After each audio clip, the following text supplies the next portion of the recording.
Welcome all. Welcome to Passion Anonymous. It really feels like that right now for me, I'm telling you. So tonight I would like to share a little bit of what my life has become, which is a mix between adventure and venture.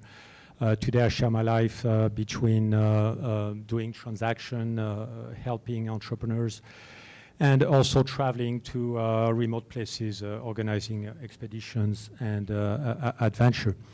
A couple of examples. Back in November last year, I was in West Papua, which is a western part of a big island in Indonesia, leading an expedition in the remote jungles of Papua. Looking at the deforestation issues and whatnot, and living in a tree house for a few days with people who have literally nothing in that jungle. And as a thank you, these people gave me this, not the bottle, which I don't have right there, but this great axe, which is a memento of my expedition, which was a very nice gift from people who have literally nothing there.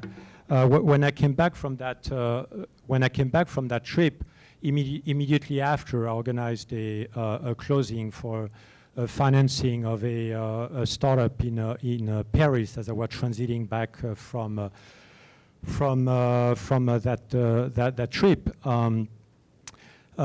10 years ago, I was in Antarctica leading an expedition with scientists from the NSF, looking at the melting ice there, and this is a piece of rock from Antarctica that they gave me. As you may know, Antarctica is actually a big, huge continent and rock, and we were putting GPS stations, drilling the rock to put GPS stations, and as the ice on top of the rock is melting, this rock, the continent, is actually going up. And that's how you can measure the melting of the ice right there.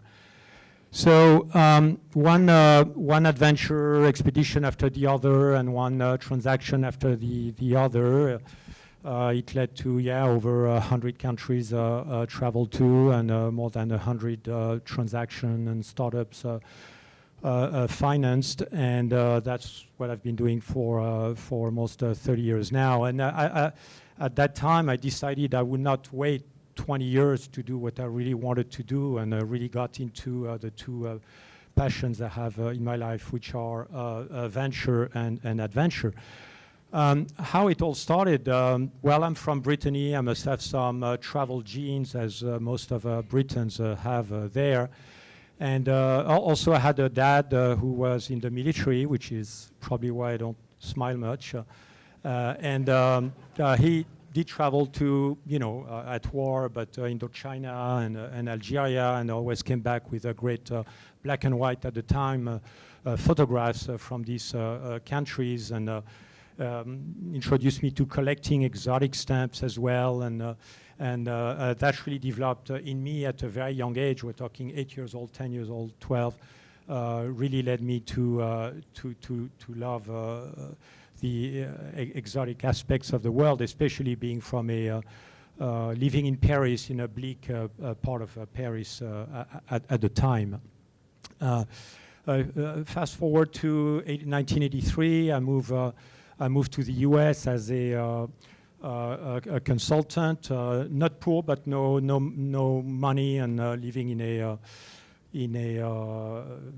little room above a garage, and consultant for a few years, and after a few years I leave management consulting, and that's where I start to do angel deals, angel investments, and advisory, and also I start to take what eventually would be a year off to really try to find out what I would like to do with the next portion of my life. And the epiphany for me, and it was really an epiphany, was simply going on a trek with a friend of mine who invited me to do a trek, a climb in Nepal, walking, trekking, climbing 4 weeks around the Annapurnas. And for me, it was really exhilarating and exciting. And since then, it's been delusional optimism. I would do really what I want to do, and I would do the two things I really like to do, which are this angel investing and advisory, and also these traveling. And there are two worlds which have, by the way, some interesting parallels. You have to surround yourselves with great people, whether you do an expedition in Antarctica or whether you try to create a great startup. You have the vision of where your company is going to go. You have the vision of where you have to go with your expedition, whether it's a summit or whatnot. My next expedition, by the way, will be this fall in South Georgia Island, South Sandwich Islands, which are islands between the Falklands and Antarctica and the Antarctic Ocean. And I'll be leading an expedition of 12 people, including two women, 4 Brits. So a very challenging group of people to manage, all with kind of great stories and great egos. And we'll look at climate change issues in southern Antarctic Ocean and how the changes in the weather are affecting the oceans in this part of the world. So the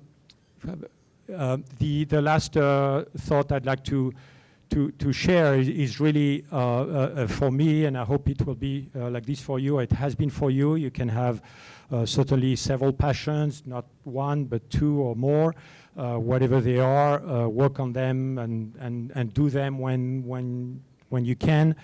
I'd like to leave you with a note I found in Antarctica at a science camp where I was. It was a poem attributed to Mark Twain, which was written on a notebook of a scientist, and it says, 20 years from now, you will regret more the things that you didn't do rather than the ones you did. So throw off the bowlines, sail away from the safe harbor, and catch the trade winds in your sails. Explore, dream, discover. Safe travels. Thank you.